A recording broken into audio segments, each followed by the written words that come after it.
जेलों में भ्रष्टाचार रग रग में समा चुका है। आज हम इसी भ्रष्टाचार को लेकर के सेवानिवृत्त डीआईजी कैप्टन एस के पांडे जी से रूबरू होंगे और उनसे जानेंगे कि जेलों में स्थिति क्या है और ये भ्रष्टाचार कैसे जन्म ले रहा है। मैं पांडे जी से ये पूछना चाहता हूँ कि पांडे जी ये बताइए कि जेलों में आए दिन अधिकारी कहते हैं कि हमारे यहाँ अधिकारियों और कर्मचारियों की कमी है। अधिकारियों एवं कर्मचारियों की कमी होने के बावजूद बड़ी संख्या में जो है सुरक्षाकर्मी जेल अफसरों के घरों पे लगे हुए हैं। क्या ये सच है? इसकी ओर आप इशारा कर रहे हैं, ये हमेशा से रहा है कि हम लोगों ने दूसरों को देख करके काम किया है।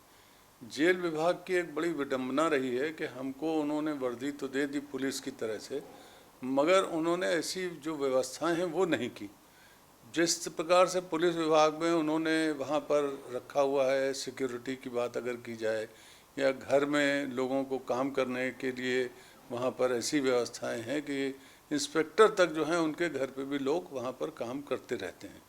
मगर जेल विभाग में आपको कानूनी तौर पर किसी प्रकार की कोई व्यवस्था इस प्रकार की नहीं की गई है कि आप किसी कर्मचारी को अपने घर पर या अपने निवास की सुरक्षा के लिए आप वहाँ पर तैनात करें।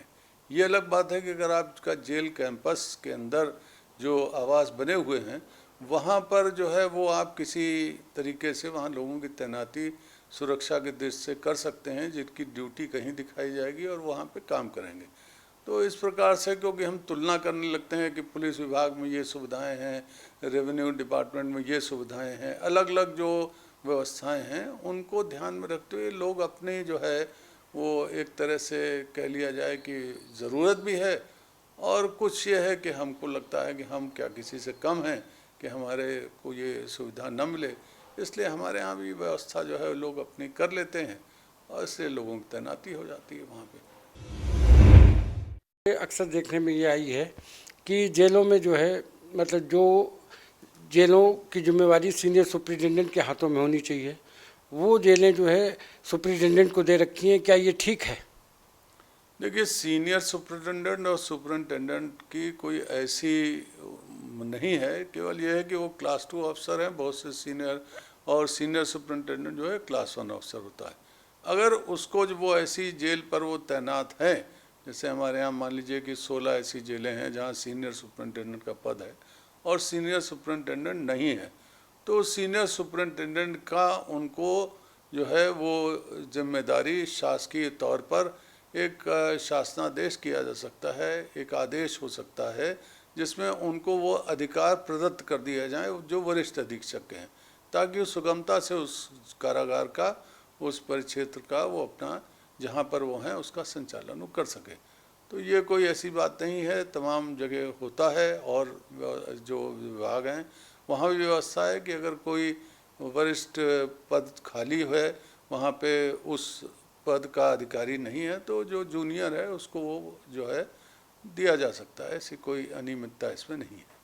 नहीं, आपकी बात से मैं सहमत हूँ, लेकिन ये अनियमितता इसलिए दिखाई पड़ती है कि आपके विभाग में सीनियर सुपरिटेंडेंट होने के बावजूद उनको क्लास 2 की जेलों पर जो है तैनात कर रखा है, और जो सुपरिटेंडेंट हैं, जो नए नए सुपरिटेंडेंट बने हैं, उन लोगों को ऐसी संवेदनशील जेलों पर तैनात कर दिया गया है जहाँ आए दिन वो जेलें सुर्खियों में रहती हैं।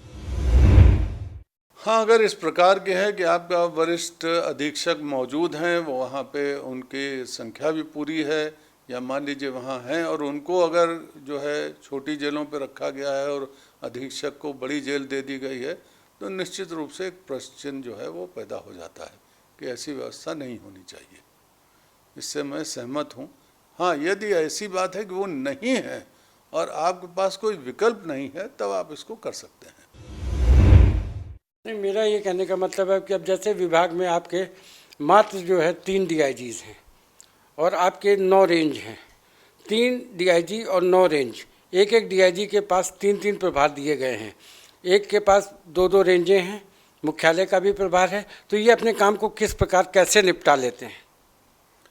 देखिए, जहाँ तक पहले तो यहाँ पर आप जो बात कर रहे हैं कि 9 रेंज हैं और हमारे पास 3 डीआईजी हैं, अगर शुरू में देखा जाए तो पहले तो यहाँ पे एक ही डीआईजी होते थे, फिर बाद में 3 डीआईजी बना दिए गए थे, अगर शुरुआत देखी जाए तो यहाँ पे तब भी काम चलता है। हाँ, ये बात ज़रूर है कि ये मैं उस समय की बात कर रहा हूँ जब जेलों पे इतनी समस्याएं व्याप्त नहीं थीं, इतनी अराजकता नहीं थी, इतना भ्रष्टाचार नहीं था, इस प्रकार की कोई ऐसी चीज़ नहीं थी।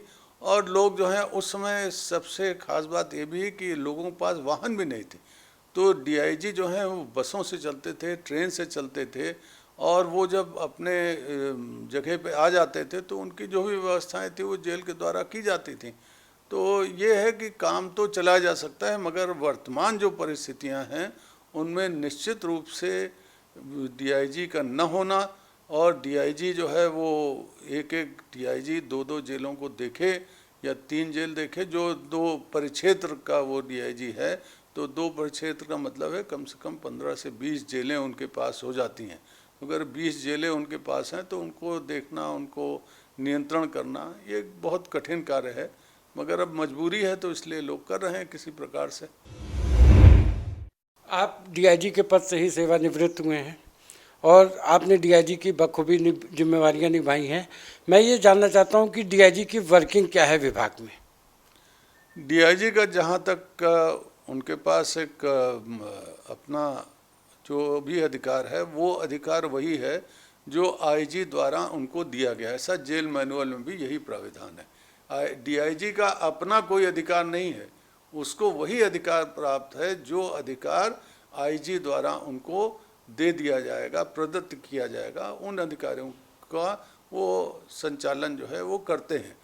सबसे मुख्य काम है कि जेल को देखना, जेल के जो है वहाँ की व्यवस्थाओं को देखना, वहाँ के कार्य प्रणाली को देखना कि वहाँ पे सारी चीज़ें ठीक हैं, बंदियों के साथ ठीक व्यवहार हो रहा है, कोई किसी प्रकार की अन्य कोई जो है जिसको कहा जाए अनियमितताएं वहाँ नहीं हैं, वहाँ के रिकॉर्ड्स को देखना, सारी चीज़ें जो जेल के से संबंधित हैं।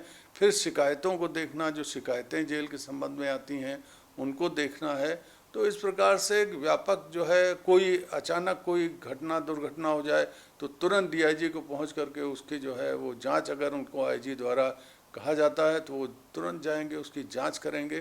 तो इस प्रकार से तमाम जो जेल के को व्यवस्थित करने के लिए जो भी दायित्व हैं और जो आईजी को निर्देश आईजी द्वारा उनको दिए जाते हैं उनका वो पालन करते हैं, यही उनका दायित्व है। नहीं, मेरा कहने का मतलब यह है कि जैसे एक डीआईजी के पास दो रेंज में आपने ये बताया कि 15 जेलें हैं। 15 जेलों के अलावा अगर 15 जेलों के साथ साथ मुख्यालय का भी अगर काम दिया है तो क्या वो इस काम को बखूबी निभा सकते हैं? आप इस प्रकार से अपेक्षाएं उनसे करेंगे कि एक व्यक्ति मुख्यालय भी देख ले, एक व्यक्ति जेलों का भी संचालन करे, तो निश्चित रूप से कहीं न कहीं कमजोरी, कहीं न कहीं शिथिलता तो आएगी ही, क्योंकि ये क्षमता से परे है कि कोई आदमी जो है वो 20-20 जेलों को भी संभाल ले, 20 जेलों का जो है संचालन भी हो जाए। 20 जेलों का संचालन का तात्पर्य यह है कि वो 20 जेलों की व्यवस्थाओं को ठीक से देख ले और मुख्यालय का भी काम कर ले। तो ये कठिन कार्य जरूर है, मगर अब मजबूरी है तो किसी तरह से उसका निर्वहन किया जा रहा है।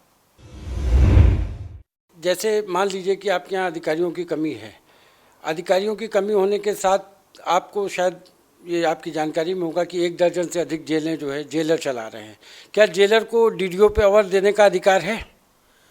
देखिए, जेलर भी हमारे यहाँ गस्टेड अधिकारी है। यद्यपि ये हमेशा से ये एक मामला जो है वो विवादित रहा है कि जेलर को डीडीओ की पावर दी जाए कि न दी जाए। तो पहले व्यवस्था थी, अभी भी है, वहाँ पर जो एसडीएम होते हैं उनको डीडीओ पावर दे दी जाती है। कई जगह पे देखा गया कि ट्रेजरी अफसर थे, उनको भी जेल के अधीक्षक की पावर दे करके डीडीओ बना दिया गया। तो इस प्रकार से ये व्यवस्थाएं चली, मगर उसमें होता यह है कि जैसा कि आप जानते हैं कि वहाँ पर जो भी अधिकारी हैं वो फिर वहाँ जेल को देखते तो है नहीं, मगर उनके पास पावर रहती है तो उसका दुरुपयोग शुरू हो जाता है। और जो भी बिल होते हैं साइन कराने, डीडीओ पावर है तो ज़्यादातर बिल वगैरह हैं उनको साइन कराना है, पे बिल पे साइन कराने हैं, तमाम जो चीज़ें होती हैं जो डीडीओ के संचालन में आती, डीडीओ को जिनका निर्वहन करना है, उनको पूरा करने में जो भी जेल के अधिकारी, जेलर आदि हैं, उनको बहुत समस्याओं का सामना करना पड़ता। इसलिए संभवतः इस चीज़ों को, कठिनाइयों को देखते हुए ये देखा गया कि बजाय इसके कि वहाँ पर जो है किसी और को अधिकार दिए जाएं, उन्होंने जेलर को अधिकार दे दिया है। तो हम समझते हैं ये तो शासन का निर्णय है, वो जिसको चाहे जो पावर देना चाहे वो दे सकते हैं। जानकारी में यह आया है कि जेल मैनुअल में ऐसा कोई प्रावधान है कि जेलर को डीडीओ पावर देने का कोई अधिकार मतलब आपके डीजी को नहीं है, ये शासन ही अधिकृत कर सकता है। नहीं, ऐसी कोई बात नहीं है कि वहाँ पर अगर यहाँ पर डीडीओ का पावर अगर चाहें तो, अगर आईजी चाहें तो अपने पास रख सकते हैं। जो भी बिल जाते हैं वो बिल जो हैं वो यहाँ पर भेज दें, वो कह देंगे इसका डीडीओ के जितने जहाँ जहाँ जेलर हैं उसके जो है वो जो यहाँ पे डीडीओ हैं मुख्यालय के डीडीओ जो हैं वो सारी जेलों के भी डीडीओ बना दिए जाएं। इसमें कौन सी ऐसी बात है? वो चाहें तो ये भी कर सकते हैं, सारे बिल यहाँ जाएँ, सारा भुगतान यहीं के माध्यम से होने लग जाएगा। तो ये भी एक उसका तरीका हो सकता है, मगर सुविधा के लिए, ताकि वहाँ पे रोज़मर्रा चीज़ों की जो है दिक्कत ना हो, उनको कोई अव्यवस्था वहाँ और इस कारण न फैले। वरना एक आदमी वहाँ पे यही लिए घूम रहा है, फिर वो सारी जेलों का, जैसे अभी आप कह रहे हैं डीआईजी के पास, तो पता लगा सारी जेलों की कैश बुक सारा जो है उनको देखना, उनको चेक करना, ये सारी जिम्मेदारी एक आदमी के पास आ जाएगी, फिर वही समस्या पैदा हो जाएगी। तो इसलिए एक व्यवस्था बनाने के लिए ये उन्होंने एक उसका तरीका निकाला है कि हम वहाँ पर जेलर को ही उन्होंने डीडीओ की पावर दे दी है। जेलों में जो है आए दिन ये शिकायतें मिलती हैं कि जेलों में बगैर पैसा दिए किसी प्रकार का कोई काम नहीं होता, चाहे वो मुलाकात व्यवस्था हो, चाहे जेल के अंदर बंदी को अच्छी बैरक चाहिए हो, चाहे जेल के अंदर बैठने की व्यवस्था हो, सब चीज़ के लिए पैसा लिया जाता है। ये कितना सत्य है? नहीं, ये जहाँ तक इसका सवाल है कि जेलों में भ्रष्टाचार व्याप्त है, इससे कोई इनकार नहीं कर सकता है। और जहाँ तक मैंने देखा है, बहुत ही कठिन कार्य है कि जेलों के भ्रष्टाचार को रोका जाए, या उनको रोका जा सकता है, कम किया जा सकता है, मगर समाप्त करना आज के समय में बहुत ही कठिन कार्य है। और इसको जो है समाप्त करने के लिए ऐसी व्यवस्थाएं हैं वहाँ पे, ऐसी वहाँ पे एक जिसको कहता है एक ढांचा बन चुका है, एक परंपरा बन चुकी है जेल में, कि उसको आप कुछ कर ही नहीं सकते हैं। भाई जहाँ पर जो रिक्रूटमेंट होता है जिस जेल विभाग में, जहाँ अब जा कर के, जब मुझे पता लगा हम लोग वहाँ पर थे, उसी समय ये कर दिया गया था कि उन्होंने पुलिस भर्ती बोर्ड को कह दिया कि अब यहाँ से भर्ती होगी। वरना जहाँ खुले आम जो है पुलिस की जो वहाँ पे जो भर्ती हो रही है, जो बंदी रक्षक जिनको कहा जाता है, भर्ती से लेकर के भ्रष्टाचार शुरू होता है।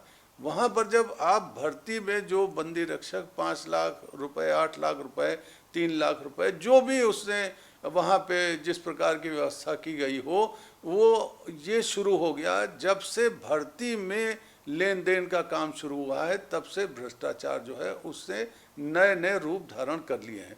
और जितना भी भ्रष्टाचार जेल में होता है, जिसकी अगर शुरुआत की जाए तो शुरुआत करेगा बंदी रक्षक वहाँ का, और बंदी रक्षक पैसा दे के आया है। जो पैसा दे करके नौकरी पाया है जिस व्यक्ति ने, वो तो पैसा वसूलेगा ही। कहाँ से वसूलेगा? कोई वो जैसे पुलिस कांस्टेबल में होता है, पुलिस की भर्ती में भी पहले पैसा वगैरह लिया जाता था। जब वो पैसा वो अपना ट्रकों से वसूलता है, वो सड़क पे वसूलता है, वो थाने में कोई जाता है उसको परेशान करता है। आप देखिए अव्यवस्थाएं क्या है। अव्यवस्था के एक पीछे कारण ये भी है कि आप एफआईआर नहीं लिखी जाती, एफआईआर लिखी जाती, कार्रवाई नहीं की जाती। कार्रवाई करने पे जब बात आती है तो वो आदमी जो है कार्रवाई जो है वो लेन देन के हिसाब से करता है। जिस पार्टी ने पैसा दिया उस पार्टी का काम होगा, जिसने नहीं दिया उसका काम नहीं होगा। तो ये एक जिसको कहते हैं कि पता नहीं कब से ये चीज़ें जो हैं शुरू हो गई हैं, और वही चीज़ धीरे धीरे यहाँ पर वो जेल पे भी आ गई। पहले जेलों पे इतना भ्रष्टाचार नहीं था, पहले लोग नौकरी पाते थे। बड़े अधीक्षक को आज भी जेल मैनुअल में, वो अभी नई जेल मैनुअल आ गई होगी तो अलग बात है, वरना अभी जो है पुरानी जेल मैनुअल अधीक्षक को ये अधिकार था कि वो टेम्परेरी जो है वार्डर को अपने नियुक्त कर सकता था।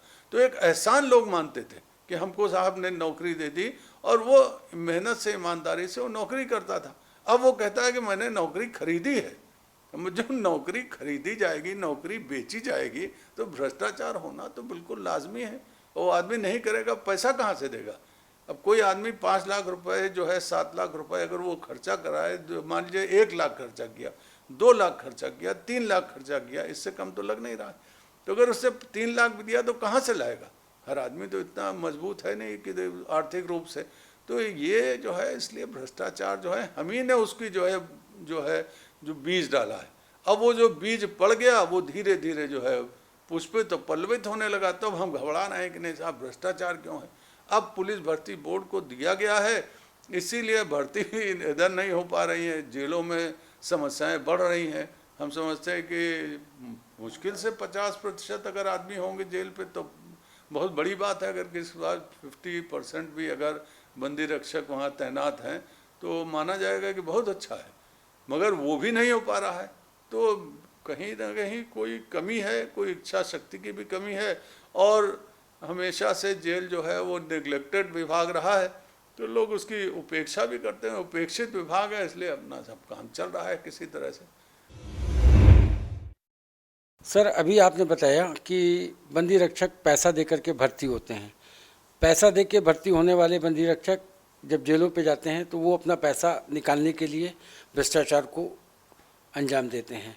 अब मैं आपसे ये जानना चाहता हूँ कि पश्चिम की जेलों में तैनाती को लेकर के हमेशा विवाद रहता है, वहाँ पे भी तैनाती को लेकर क्या पैसा का लेन देन चलता है? देखिए, ये कहना कि जो भी व्यक्ति है, ये हर जगह हर विभाग की स्थिति है, जहाँ पर भी जो है वो लेन देन की बात होती है, हर आदमी ये चाहता है कि ऐसी जगह हम जाएं जहाँ पर उसको अच्छे से धन उगाही वो कर सके। तो पश्चिम क्योंकि ऐसा हमेशा से रहा है, हर व्यक्ति, हर अधिकारी, हर जो है वो जिस भी विभाग में हो वो ऐसी जगह जाना चाहता है जहाँ पर उसको अच्छी रकम मिल सके।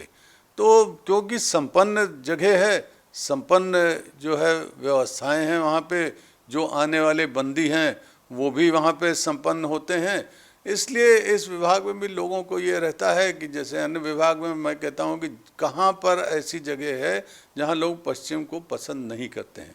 सभी चाहते हैं कि पश्चिम में हमारी तैनाती हो जाए, क्योंकि वहाँ पे संपन्नता है और संपन्नता का लाभ उनको भी मिलेगा, वो भी संपन्न हो जाएंगे। तो इसलिए वहाँ पर जो है मारा मारी एक तरह से कही जाए वो रहती है। और फिर उस क्षेत्र के जो विशेष के रहने वाले लोग हैं उनकी ये रहता है कि भाई हम अपने घर के पास होंगे। और यहाँ व्यवस्थाएं भी ऐसी बनाई गई हैं ताकि जो छोटे कर्मचारी हैं, माने जो कनिष्ठ कर्मचारी हैं या जो बंदी रक्षक आदि हैं, उनको उनके घरों से बहुत दूर न रखा जाए। तो इसलिए वहाँ पर ज़रूर रहता है और लोगों को ये है कि हमारी तैनाती पश्चिम में हो। अधिकारी भी चाहते हैं हमारे, चाहे डिप्टी जेलर हों, चाहे जेलर हों, अधीक्षक हों, सभी को ये होता है कि हम पश्चिम की जेल पर तैनात हों, क्योंकि वहाँ पे थोड़ा बेहतर जो है व्यवस्थाएं उनके लिए हो सकती हैं। नहीं, बेहतर व्यवस्थाओं का मतलब बेहतर क्या, पैसे की कमाई के लिए ये लोग वहाँ जाना चाहते हैं? देखिए, व्यवस्था का मतलब ये होता है कि जहाँ धन होगा तभी तो व्यवस्था होगी। जहाँ धनाभाव होगा वहाँ कौन सी जो है वो व्यवस्था हो पाएगी। तो इसलिए जो है आप देखिए पूरब की जो जेलें हैं वहाँ पे भीड़ नहीं है उतनी ज़्यादा, कोई वहाँ रहना नहीं चाहता है। पश्चिम की जेलों में मारा मारी है, जो चला जाता है वो वहाँ छोड़ना नहीं चाहता, जो नहीं जा पा रहा है वो उसके लिए प्रयत्न कर रहा है। और प्रयत्न के जो तरीके हैं वो सब जानते हैं कि तरीका क्या है। कोई मेरिट तो बनती नहीं, कोई परीक्षा तो होती नहीं कि इस परीक्षा के आधार पर इनको ये जेल तैनात होगी। जो कुछ होगा वो लेकर के सब लेन देन का ही सब मामला है। इसी जो वहाँ पे करता है, जो रहता है, वो सब अपनी जो है व्यवस्था जो बना पाता है वो वहाँ चला जाता है, नहीं बना पाता है अपने रहता है जहाँ पड़ा है या भेज दिया गया वहाँ नौकरी करता है। जेलों में तो भ्रष्टाचार है ही है, लेकिन मुख्यालय में भी कुछ ऐसी चीज़ें सामने आई हैं कि आपके विभाग में अगर मृतक आश्रितों को नौकरी देने के नाम पे भी पैसे की वसूली की जा रही है, इस पे आपका क्या राय है? नहीं, जहाँ तक मृतक आश्रित की बात है, मैं इसलिए इस पे अब मैं वर्तमान व्यवस्था नहीं जानता, क्योंकि मैंने खुद मृतक आश्रित पे मैंने खुद भर्ती प्रक्रिया में मैं शामिल रहा, मैंने किया है। वहाँ पर किसी प्रकार की कोई लेन देन मृतक आश्रित के मामले में नहीं होती है। ये अलग बात है कि कोई अगर जेल पर है, बंदी रक्षक है, बंदी रक्षक वो बनना चाहता है और उसको कहीं पे पहले किया गया हो तो हम उसके बारे में ऐसा हम नहीं बोल सकते। मगर मृतक आश्रित में ज़्यादातर जो है जो आदमी उनके जो नियम बने हैं नियमावली के अनुसार भर्ती की जाती है, उसमें किसी प्रकार के लेन देन की बात मेरे सामने तो नहीं आई है, मैं उसको नहीं मानता। अच्छा, एक चीज़ मैंने ये देखा है कि जेलों पर जो है ये मुख्य रूप से माना जाता है कि कैंटीन आय का स्रोत होती है, राशन कटौती आय का स्रोत होती है। क्या जेलों में जो मतलब निर्धारित मेन्यू है उस मेन्यू के हिसाब से क्या बंदियों को भोजन दिया जाता है? जहाँ तक ये जो है आपने जो कैंटीन की बात कही, निश्चित रूप से मैं जब था तो मैं कुछ कर तो नहीं सका, मगर मैं इसका प्रबल विरोधी हमेशा रहा। मेरा मानना था कि कैंटीन जेल में होनी ही नहीं चाहिए। हमने क्या किया कि तिहाड़ जेल में क्या होता है, तिहाड़ को एक मानक बना दिया। तिहाड़ जेल में क्योंकि कैंटीन की व्यवस्था थी, वहाँ पे एक दूसरे जो है तरीके थे, हमने उसको पैटर्न को फॉलो करने की वजह से यहाँ पर भी जेल में कैंटीन जो है उसको चालू किया। और कैंटीन भ्रष्टाचार का एक बहुत ही जो है सुगम रास्ता बन गया, और लोगों को यहाँ पर जहाँ तक होने लगा कि जेल के सामान को ही, जैसे वहाँ का घी है, वहाँ का तेल है, वहाँ का आटा है, वहाँ के आलू है, सब्ज़ी है, मतलब चीनी है, जो भी चीज़ें हम वहाँ से निकाल सकते हैं आसानी से, उनको लेकर के कैंटीन में बनवाना और उसको बिकवाना। मुझे तो यहाँ तक कई जगहों का ये पता लगा कि लोगों ने बाहर हलवाई को ठेका दे दिया। जैसे मान लीजिए समोसा बनना है, समोसा उन्होंने 5 रुपए का हलवाई से लिया और उसको यहाँ पर आराम से आके 8 रुपए 10 रुपए में बेचा। इसी तरह रसगुल्ला बनवाया, रसगुल्ला उन्होंने 10 रुपए का लिया और उसको 15 रुपए 20 रुपए, जिसको जैसी जिसके यहाँ व्यवस्था बनी उसने उस हिसाब से उसको बेचना शुरू कर दिया। तो बहुत सा सामान है, जो संपन्न लोग हैं जिनके पास पैसा था वो कैंटीन में अपनी सुख सुविधा के अनुसार उनको भोजन मिलने लगा, उनको खाना मिलने लगा। पूड़ी है, भटूरा है, पकौड़ी है, चाय है, ये सारी चीज़ें वहाँ पर कर दी गई। कहा गया कि बंदी को के लिए हम कर रहे हैं, मगर जो वास्तव में बंदी है, जो गरीब है, जिसके पास मुफलिस है, जिसके पास पैसा नहीं है, वो बेचारा जेल में बनी रोटी, जेल की दाल, जो सब्ज़ी जो मिल रही है वही पा रहा है। और जिसके पास पैसा है, जो संपन्न आदमी है, वो वहाँ की सुविधाओं को ले रहा है। तो ये बड़ी असमानता भी हो गई लोगों में, जो है वो ये लगने लगा, हीन भावना भी होने लगी इस कैंटीन की वजह से। वरना मेरे हिसाब से अगर जेल में भोजन ठीक से बनाया जाए, पूरे मानक के अनुसार बनाया जाए, वहाँ के जेल अधीक्षक और जेलर और डिप्टी जेलर जो भी इंचार्ज हैं वो उसको ठीक से देखें, उसको स्वादिष्ट भोजन बनाने की तरफ वो अग्रसर हों, मेहनत करें, तो मैं नहीं समझता हूँ कि जेल में किसी भी प्रकार की कैंटीन की आवश्यकता पड़ सकती है।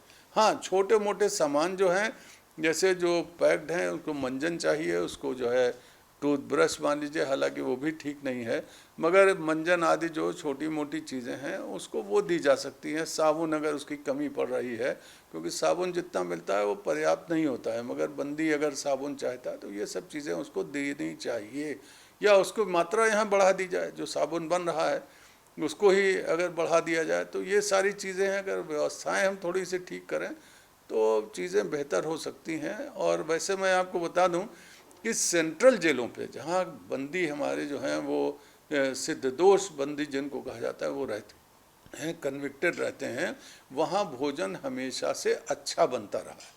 क्योंकि वहाँ कैदी जो रहते हैं वो भोजन में, वहाँ कटौती भी वहाँ नहीं होती राशन की, जैसे और जेलों पे होती है, वहाँ पे कटौती भी नहीं होती। और जो बंदी हैं, क्योंकि उनको वहीं रहना है, तो अपने लिए क्योंकि सब करना है, वो जेल को मानते हैं कि अब जेल ही हमारा घर है, जहाँ हमको 15 साल 20 साल 25 साल जिसको जितना रहना होगा वो वहाँ रहेगा। तो इसलिए वहाँ भोजन हमेशा से अच्छा बना है और स्वादिष्ट भोजन बना है। तो अगर सेंट्रल जेल पे वही भोजन बन सकता है तो जिला जेल पे बन सकता है। केवल हमारी इच्छा शक्ति की कमी है। और फिर शासन ने ये एक व्यवस्था बड़े अच्छे मन से की थी। मैं नहीं कहूँगा कि मन किसी का खराब था या किसी ने सोचा था, मगर तुम डाल हम पात, जब भ्रष्टाचार हमको करना ही है तो जहाँ मौका मिलेगा वहाँ हाथ मार देंगे। तो वो लोगों ने किया और इसकी वजह से ये व्यवस्था भी एक तरह से वो भ्रष्टाचार की भेंट चढ़ी है। और अच्छी तरह से अगर वो कैंटीन चल रही है तो वहाँ पे भ्रष्टाचार निश्चित रूप से हो रहा है, इसमें कोई दो राय नहीं है। आपने अभी एक बात कही कि जेलों में जो है राशन की कटौती होती है।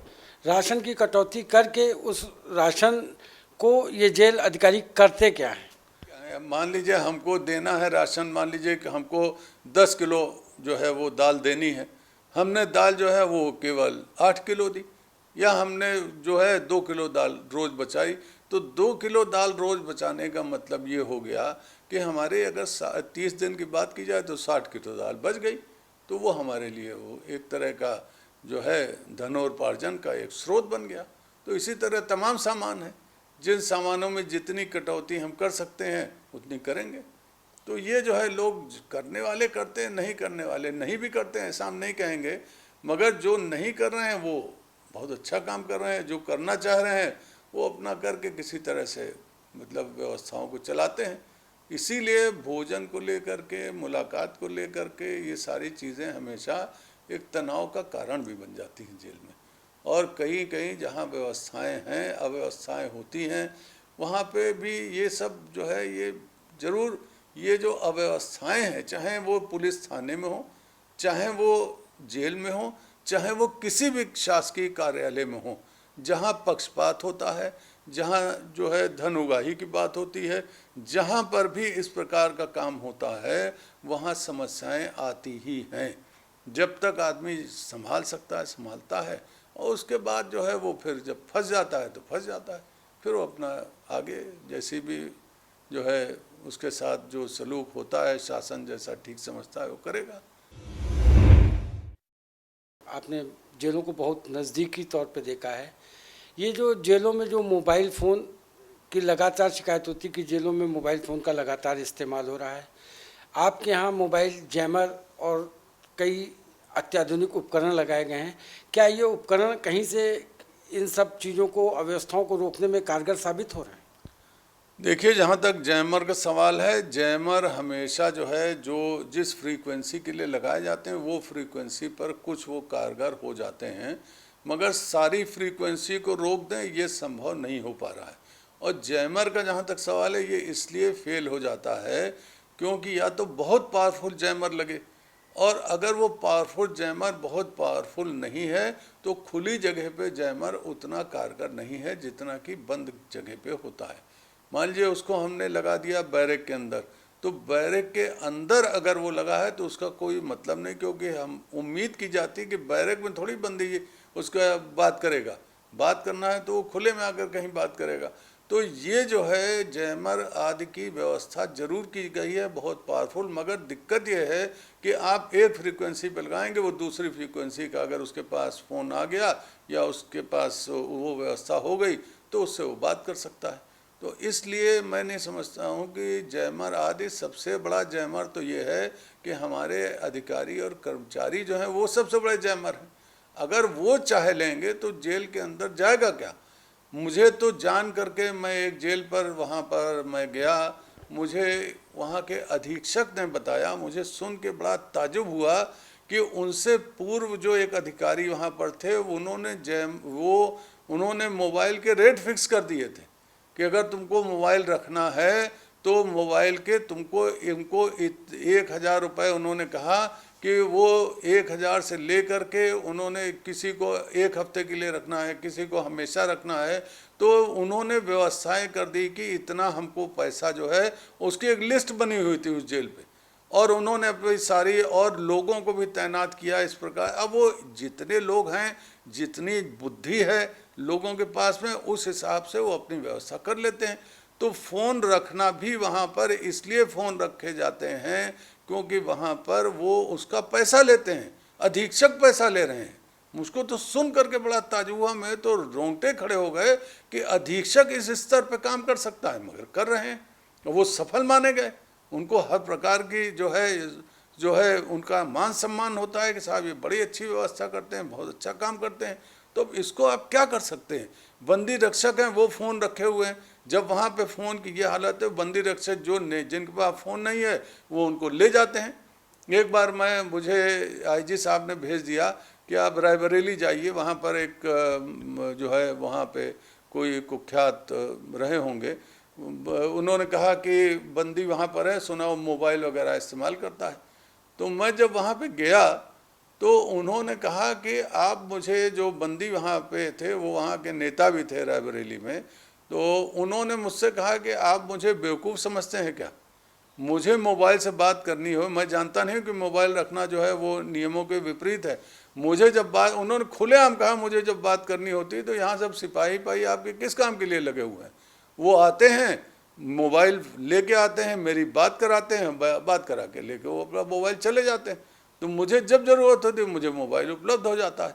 तो उसके लिए वहाँ पे अब इस तरह की व्यवस्था, जब बंदी खुलेआम मुझसे कह रहा है, उसने कहा आप पूरी जेल छान लीजिए, आपको यहाँ एक मोबाइल नहीं मिलेगा। मोबाइल आपको कैसे मिल सकता है यहाँ पे, जब हम लोग व्यवस्था हम लोग करके रखते हैं। तो ऐसा नहीं है कि हम नियमों का पालन भी करते हैं और नियमों को कैसे तोड़ना है वो भी हम जानते हैं, ताकि हमारा काम भी चले और नियम का जो है पालन भी होता रहे। तो ये सब है। इसलिए मोबाइल को इसलिए नहीं कहा सकता कि हम कह दें कि नहीं साहब मोबाइल यहाँ पे है, और लोग जानबूझ करके कर रहे हैं। उसके लिए ये कहना कि हम नहीं कर सकते, हमारे पास आदमी कम है, अरे आदमी कम है, आप अकेले बहुत हैं। आप खुद बढ़ जाइए कि जेल के अंदर जो भी बंदी जा रहा है, लोग जा रहे हैं, हम उसके हमारे सामने तलाशी कराइए।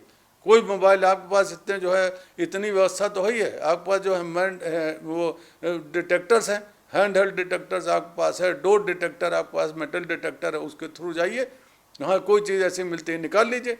तो मेहनत करनी पड़ती है किसी व्यवस्था को बनाने के लिए। बैठे बैठे अब एसी सब जगह लग गए, तो एसी में बैठ करके जेल का संचालन नहीं हो सकता है। जेल का संचालन करना है तो धूप में आपको खड़ा है, अपने आप को जो है अपने पसीना निकालना पड़ेगा, आपको वहाँ जा कर के जो है वो अपनी जो चमड़ी है उसको काला करना पड़ेगा उस धूप में, और तभी जाकर के जेल की व्यवस्था जो है उस पर काबू कर सकते हैं। मुश्किल काम है, जितना आप सख्ती करेंगे उतनी मुसीबत भी झेल लेंगे।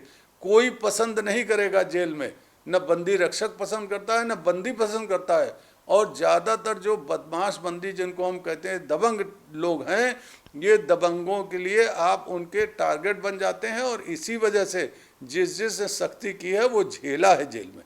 जो दो लोग जेल में झेलते हैं, या तो बहुत सख्ती करने वाले, या वो जो कुछ नहीं करते हैं वो भी झेलते हैं, क्योंकि वहाँ तो सबसे ज़्यादा जो है लोगों को मस्ती है, और जरा सी भी कहीं कोई बात होती है फिर वो अधीक्षक के ऊपर जो है ये उसको टारगेट बना देते हैं।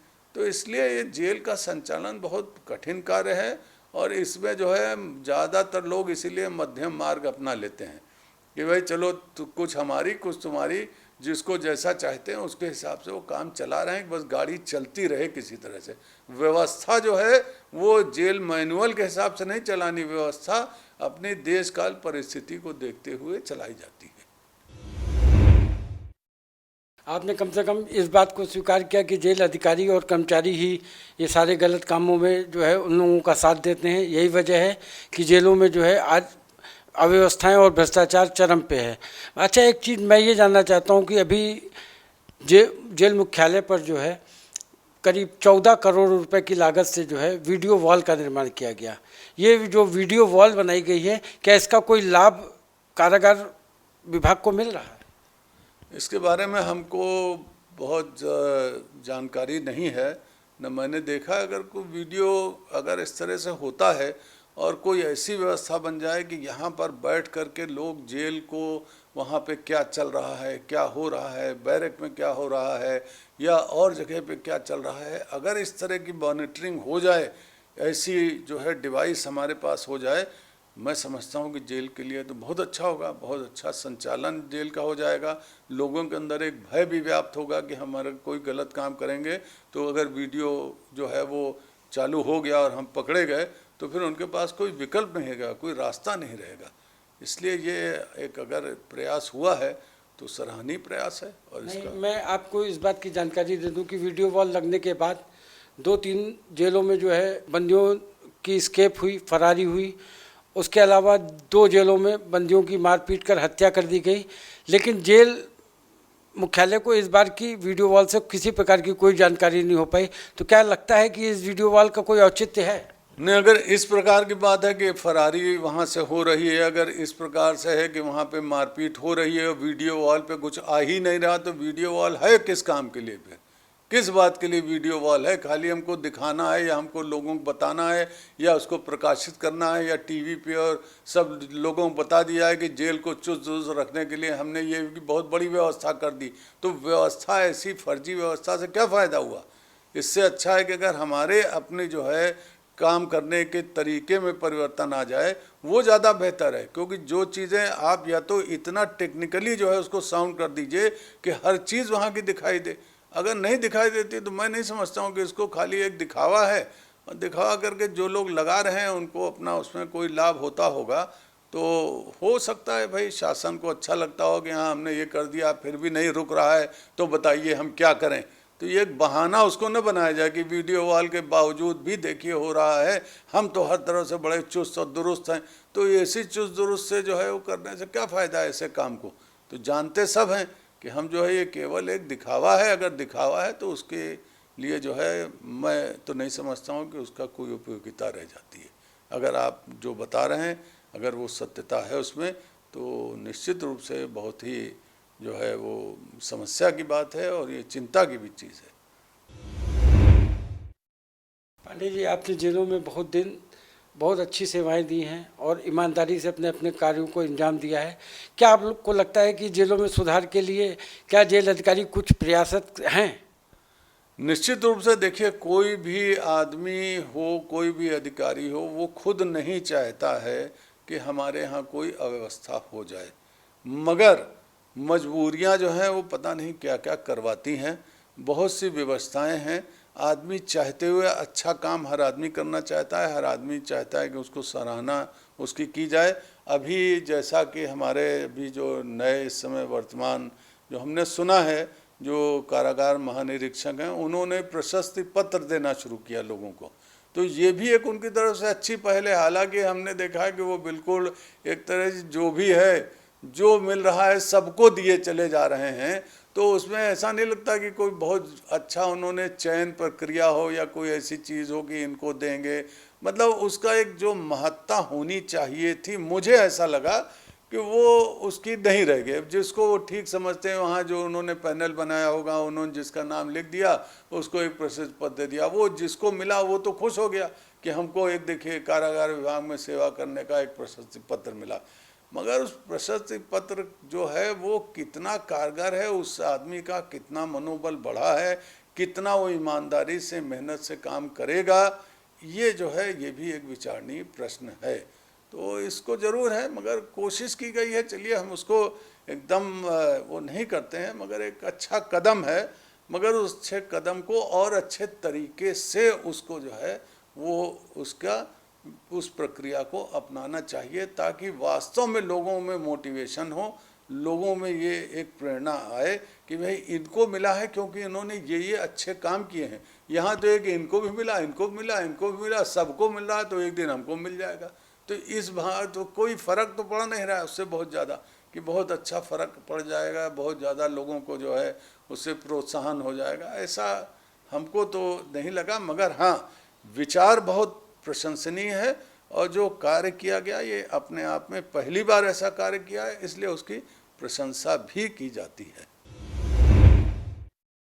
जहाँ तक मुझे याद है कि 26 जनवरी और 15 अगस्त को मिलने वाले प्रशस्ति पत्र जो वितरित किए गए हैं, उसमें तमाम ऐसे दागदार अफसरों को वो प्रशस्ति पत्र दिया गया है। इस बारे में आपका क्या विचार है? नहीं, मैंने आपसे कहा ना कि उसकी कोई बहुत अच्छी प्रक्रिया नहीं है। ऐसा कोई हमको जो है, जो मैंने थोड़ा बहुत देखा या जाना, तो जो लोग अपना जिनको मिलता है वो लोग फ़ोटो वोटो अपनी भेजते रहते हैं, तो देख लिया जाता है।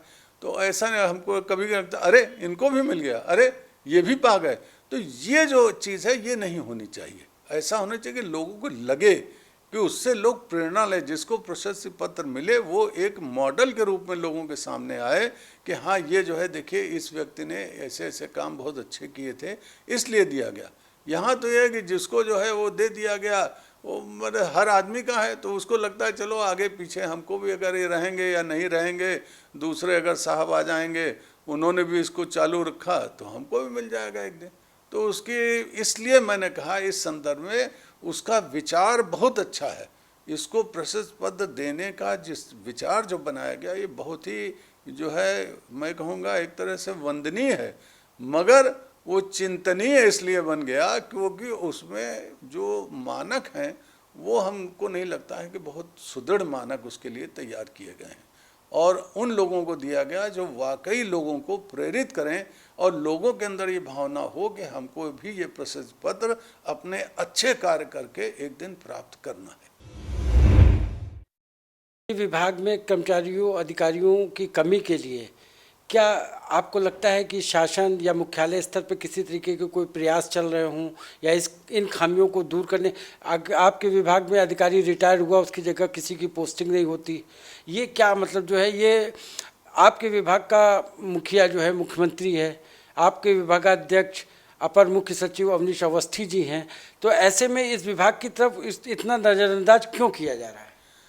देखिए, हमेशा से कारागार विभाग एक उपेक्षित विभाग रहा है और जब जब यहाँ पर मुख्यमंत्री जो है वो कारागार को का उन्होंने चार्ज ले लिया, कारागार मंत्री हो गए हैं।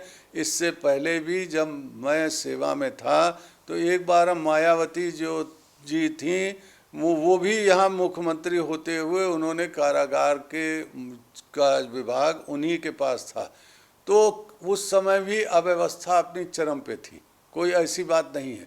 तो क्योंकि उनको फुर्सत ही नहीं है, कारागार को वो कुछ मानते ही नहीं है, कुछ समझते ही नहीं है कि कारागार पर भी ध्यान देना चाहिए। केवल फाइल वर्क और ये है जो वहाँ पहुँच गया, जो काम आ गया, क्योंकि प्रदेश के इतने बड़े बड़े काम हैं, कारागार तो नगण्य है, कोई उसमें आता ही नहीं, उनकी सूची में ही नहीं आता। इसका परिणाम क्या होता है कि कारागार विभाग एक तरह से स्वतंत्र विभाग हो जाता है और जब स्वतंत्र विभाग हो गया तो उसके अधिकारी स्वतंत्र हो गए। जब अधिकारी स्वतंत्र हो गए तो सब कुछ स्वतंत्र है। तो वहाँ पर जिसको हम लोग अपनी जो है वो दूषित मानसिकता का प्रदर्शन करते हुए कहते हैं कि राम राज्य आजकल यहाँ पे है, तो उस प्रकार से जब मुख्यमंत्री जो है वो कारागार मंत्री हो जाता है तो निश्चित रूप से जेलों में राम राज्य व्याप्त होता है। हर आदमी अपने मन के अनुसार काम करता है, क्योंकि वो जो कहा गया है कि परम स्वतंत्र न सर पर कोई, हाँ जो पकड़ गया और बाकी अपना सब दाएं बाएं करके जो बच सकते हैं वो सब बचा करते हैं, क्योंकि वो जानते हैं कि यहाँ कोई मंत्री नहीं है और जो है वो जो हैं उनसे कोई लेना देना नहीं है, न उनका कोई ध्यान है जेल के ऊपर। तो इसलिए ये व्यवस्था अगर सोची जाए कि मुख्यमंत्री जी के पास विभाग है इसलिए बहुत, हाँ मुख्यमंत्री जी के पास है तो जैसे आपने कहा बड़ी बड़ी योजनाएं, बड़ी बड़ी चीज़ें, उनको बजट की, ये सब चीज़ों की उनको दिक्कत नहीं होगी। और ये ज़रूर है, मगर ये कहिए कि जो प्रशासनिक ढांचा है उसमें परिवर्तन हो जाएगा वो और बिगड़ जाता है, क्योंकि मंत्री रहता है, कितना भी खराब मंत्री हो, कितना भी मंत्री जो है भ्रष्टाचार में लिप्त हो, मगर मंत्री है। वहाँ पर कुछ न कुछ जो कभी छापा डालता है, कभी जाता है, कभी सुनता है, लोगों के ये रहता है कि हमारे मंत्री जी हैं उन्होंने कुछ किया। अब यहाँ पर जो है मुख्यमंत्री जी हैं तो मुख्यमंत्री जी बड़े बड़े काम जो होंगे वो कर देंगे, आपकी बिल्डिंग बनाना है वो करवा देंगे, इनॉग्रेशन कर देंगे, और आपने जो ये वीडियो वॉल की बात किया, ये सब बड़े बड़े जो प्रोजेक्ट हैं उनमें ज़रूर वो सहायक होंगे और उससे उनको लाभ ज़रूर मिलता है। मतलब जहाँ तक जो फाइनेंशियल जो अड़चनें हैं वो जेल के ऊपर नहीं आती हैं, मगर प्रशासनिक समस्याएं हमेशा से बढ़ जाती हैं। तो मैं इसको जो है बहुत इसके लिए वो नहीं मानता हूँ कि हाँ वो हो गए तो बहुत अच्छा हो जाएगा। अच्छा क्या हो जाएगा, कुछ अच्छा नहीं हो रहा है। आप पुलिस विभाग को देख लीजिए, वो भी तो वही कर रहे हैं भाई, आप जिनका नाम ले रहे हैं वो लोग वहाँ पुलिस विभाग भी देख रहे हैं।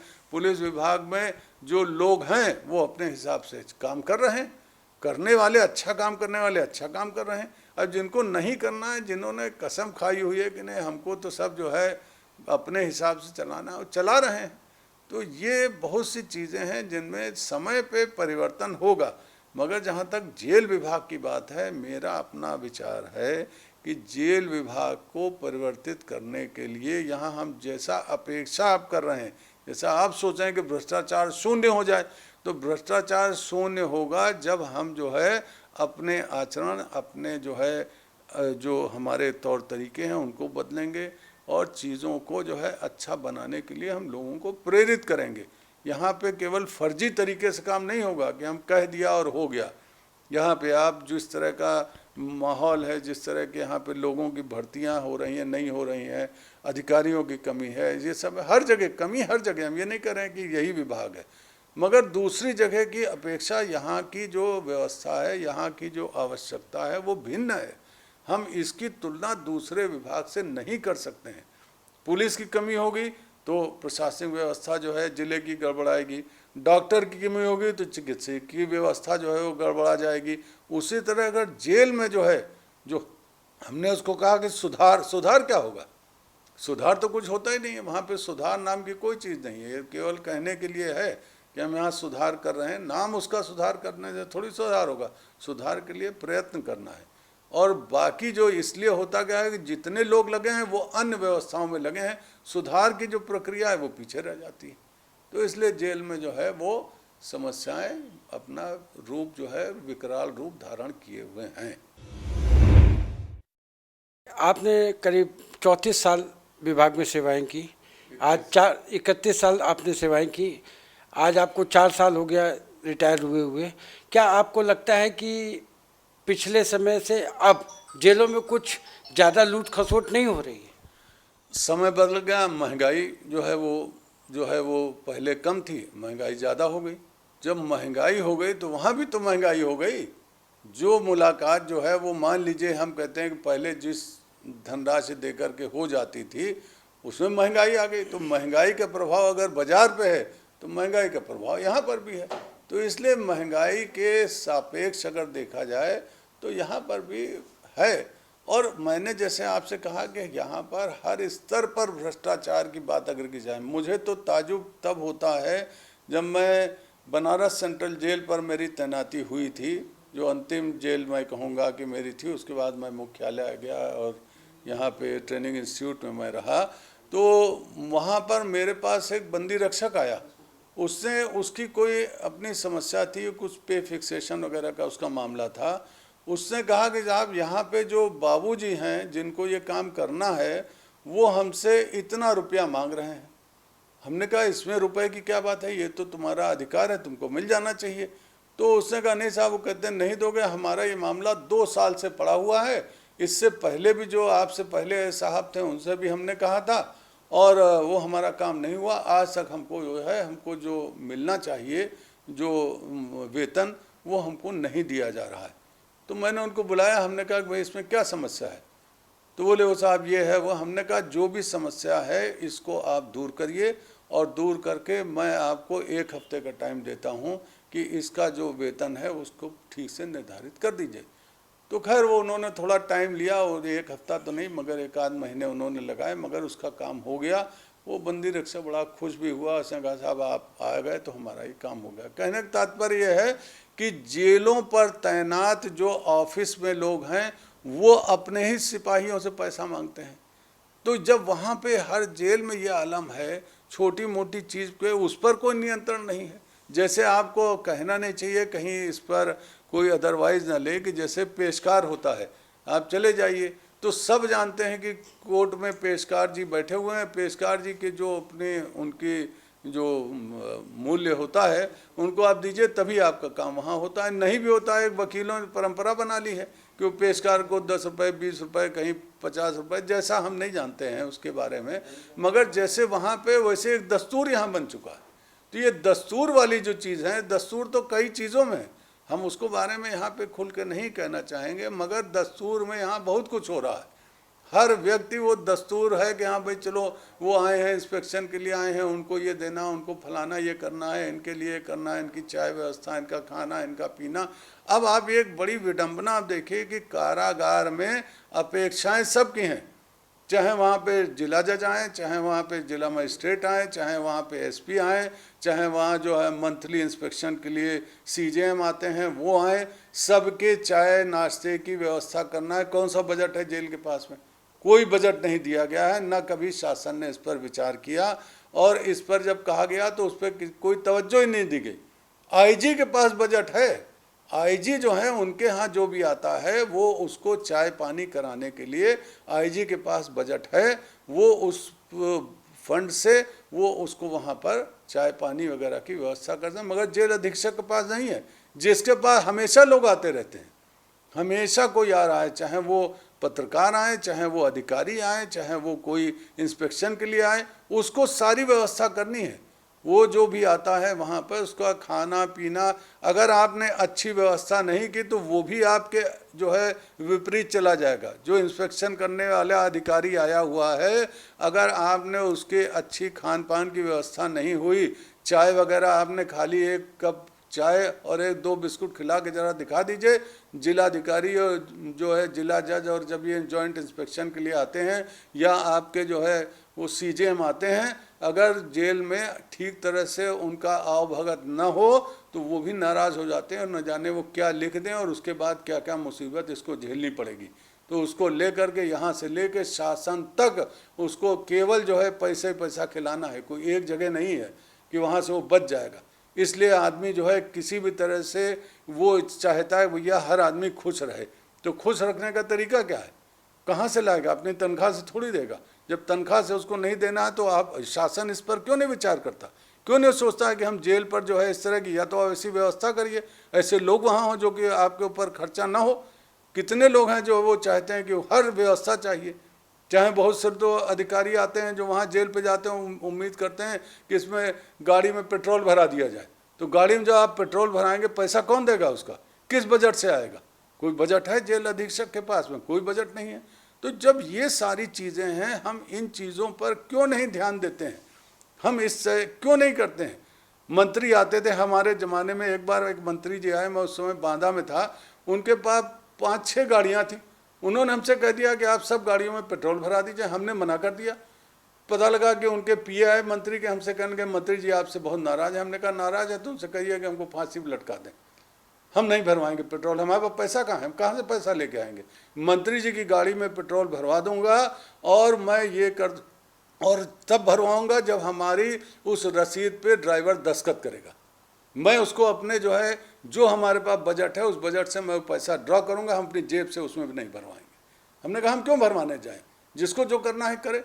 तो सवाल ये पैदा होता है जब इस तरह की चीज़ें, अब ये चीज़ें जो हैं इसको कोई नहीं देखता है।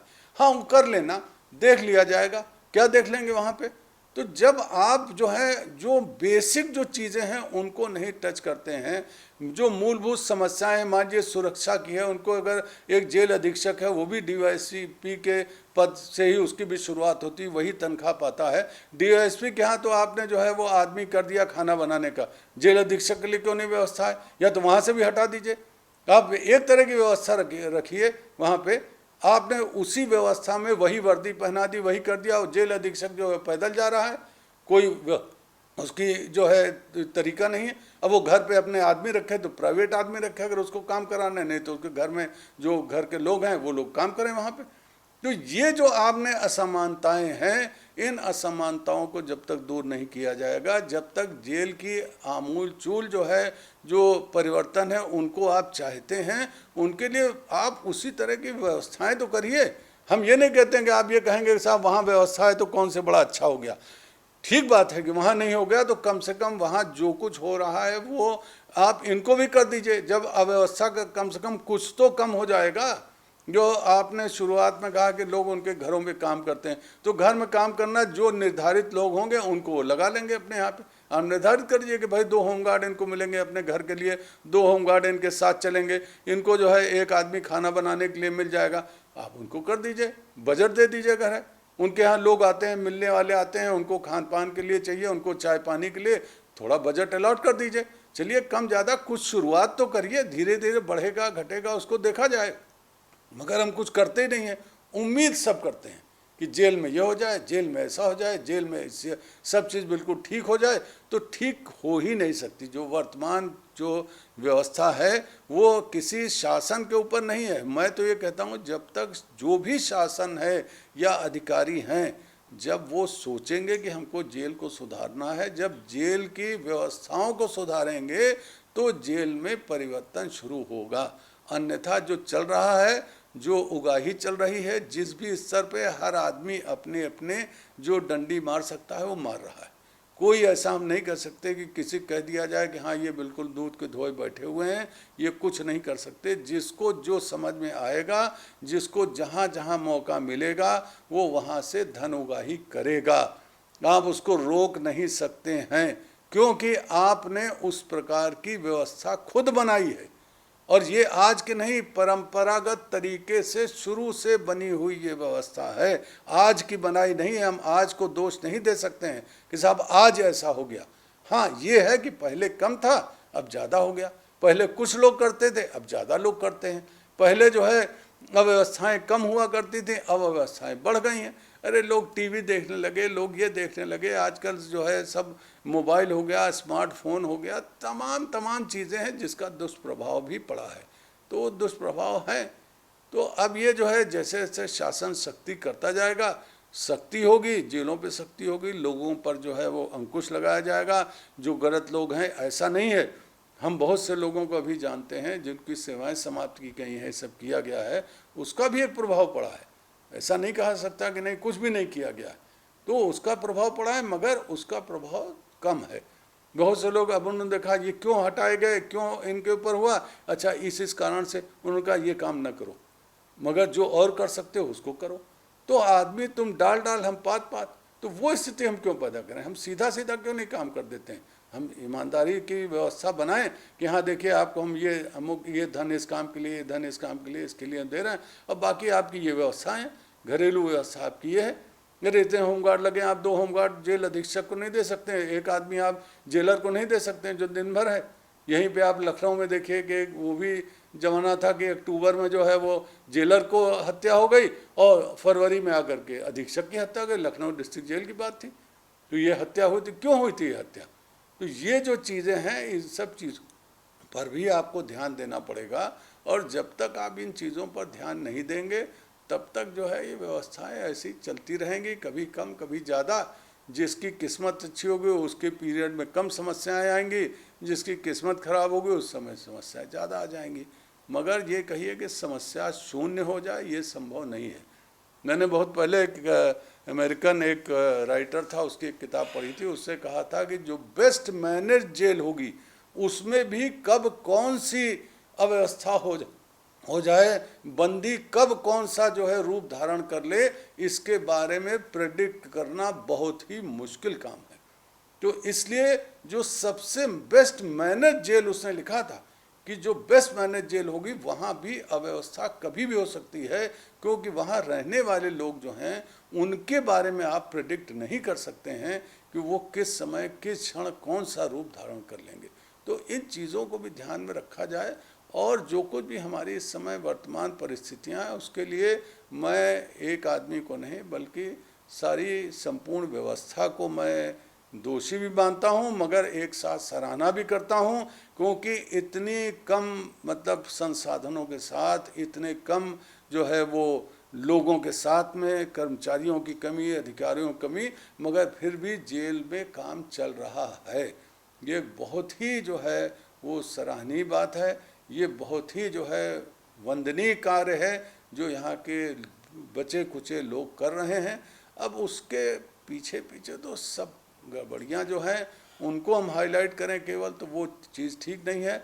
बहुत से अच्छे काम हो रहे हैं। आप उद्योग देख लीजिए, यहाँ के अच्छे उद्योग चल रहे हैं, उसमें भी है। उद्योग में क्या भ्रष्टाचार नहीं है? सब जगह भ्रष्टाचार, यहाँ भी भ्रष्टाचार होगा, मगर काम तो अच्छा हो रहा है। जो चीज़ें बनती हैं वो कब से पुख्ता बनती है। लोगों को एक विश्वास है कि जेल में निर्मित सामान जो है वो गड़बड़ नहीं बनेगा। तो ये भी एक बहुत अच्छी चीज़ें हैं। तो जो पॉजिटिव पॉइंट्स हैं उनको भी हमें ध्यान में रखना है, और जो चीज़ें हैं उनको सुधार करने के लिए हमको प्रयासरत रहना चाहिए। निराशा की कोई बात नहीं है, मैं निराशावादी नहीं हूँ। मुझे हर जो है जगह उम्मीद की किरण दिखाई देती है। और अगर हमारा शासन प्रशासन, हमारे अधिकारी, हमारे कर्मचारी चाहेंगे तो निश्चित रूप से हमारी व्यवस्था बहुत अच्छी हो जाएगी। और मैं इसके लिए सबको एक बार फिर से धन्यवाद देता हूँ और सबकी सराहना भी करता हूँ। जय हिंद, जय भारत। ये थे हमारे साथ 31 साल कारागार विभाग की सेवाएं करने के बाद 4 साल पहले सेवानिवृत्त हुए सेवानिवृत्त डीआईजी कैप्टन एस के पांडे जी, जिन्होंने काफ़ी खुलकर आपके सामने जेलों की व्यवस्थाओं के बारे में बताया। बहुत ही सुंदर विचार हैं। जेलों में भ्रष्टाचार शासन और प्रशासन और मुख्यालय की कमियों की वजह से है। आप इसी तरीके की शख्सियत से मिलते रहिए। मैं राकेश यादव, आज की खबर के लिए।